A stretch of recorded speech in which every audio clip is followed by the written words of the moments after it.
Locals in Kashmir are facing an acute shortage of life-saving drugs due to the continuous curfew that has hampered supplies in the region. Medical facilities in Kashmir Valley have been affected due to shortage of medicines and staff, as they have not been able to reach hospitals due to the stern restrictions in nearly 10 districts of the state. The curfew imposed by the administration entered its 8th day today.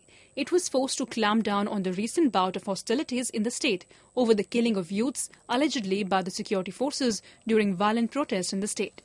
कुछ दिनों से बहुत ज़्यादा यहाँ पर हालात खराब हुए हैं ड्यू टू कर्फ्यू। अब सफ़र ये लोग यहाँ पर कर रहे हैं कि ये एक चिल्ड्रंस हॉस्टल है, यहाँ पर इनको डॉक्टर रिकमेंड करता है दवाई, लेकिन यहाँ पर कोई ऐसी दवाई नहीं मिलती है जिससे इनको कुछ फ़र्क होता है। Most shops in Srinagar remained closed due to the curfew, and patients in many hospitals are facing hardships due to non-availability of prescribed medicines.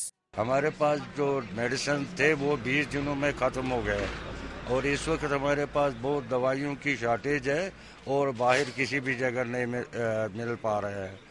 Patient इस वक्त शिकार हो रहे हैं। Pharmacists are now demanding special permissions for opening their shop and for the movement of medical supplies in the region.